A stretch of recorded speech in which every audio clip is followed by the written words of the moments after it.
to kawai sai mafarkin manzon Allah sallallahu alaihi wasallam. Kun san kuma annabi sallallahu alaihi wasallam ya ce man ra'ani fil manami faqad ra'ani haqqan, duk wanda ya ganni a mafarki da gaske ni din ne, domin shedan bai isa yayi kamanceceniya da ni ba. Sai ya ga manzon Allah sallallahu alaihi wasallam, bawan Allah ne mutumin kirki.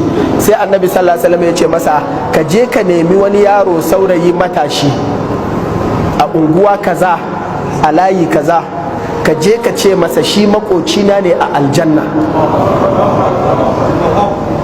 Ya gani a mafarki kuma ya san da cewa babin targibi ne wannan, don haka sai tashi sai je layin yadda annabi sallallahu alaihi wasallam ya ga masa, amma bai san yaron ba. Yana ta tambaya ba a san yaron ba, sunansa kawai aka faɗa. Yana ta tambaya, duk mutanen da yake tambaya sai na neman irin mutane irin sa ustazu, duk ba san shi ba.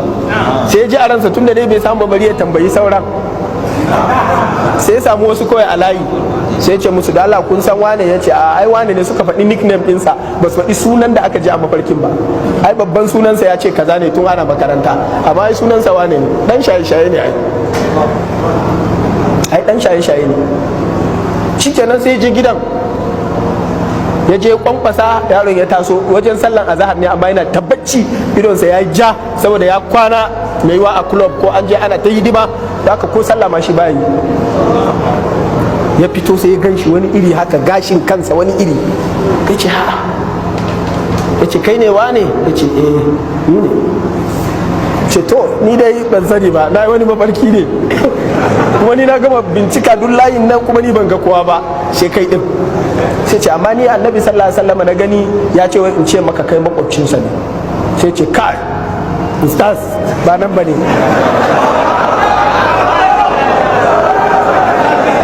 Ya ce ni din? Ya ce kwarai. Ya ce kai ustaz wrong number. Ya ce to ni dai sako. Ya ce to amma da Allah dan tsaya mana, gaya mu mana ni ako wani aiki kake na alheri? Ya ce kai ni ba na sallah ba, ni ba na kaza, ni ba dan iska ne, ni fa kaza ne. Sai ce amma akwai wani aikin alheri da ya ce akwai guda daya. Ce akwai wata mata makociyar mu a nan sama, mijinta ya mutu ya bar mata marayu, bata da komi, bata da wanda, tana bara ne. Da na ganta sai na ce mata ta daina baran, ta dawo gida ta zauna. Sai na ɗauki albashi na kullum in na je aiki na ɗauki albashi, tun da ni ina da wasu hanyoyin, sai in bata wannan albashin da shi take rike yaranta su ci gaba da zama. Na ce mata matukar ina da rai ba za ta sake shan wahala ba ita da yaranta. Sai ce cap, sai ce a to an zo wurin. Sai ce ai manzan Allah sallallahu alaihi wasallam ya ce kafilul yatimi lahu aw li ghairihi ana wa huwa kahataini fil janna. Yace ba mamaki wannan ne. Sai ce to ni dai na isar maka, amma ina maka nasiha ka sai yadda za a yi a gyara. Ni dai ga abin da annabi sallallahu alaihi wasallam ya ce, ai mutumin yaron nan yana jin wannan abin sai ji jikinsa ya yi sanyi. Sai ce malam yanzu ina zaka je? Ce haram. Sai ce mu je haram. Da suka je a hanyar haram, gaba ta malam sai ya aske kansa, ya sayi jallabiya ya sa, ya shiga masallacin Allah mai alfarma. Ya ce wallahi ban taba shigowa nan ba, kuma a nan garin nake.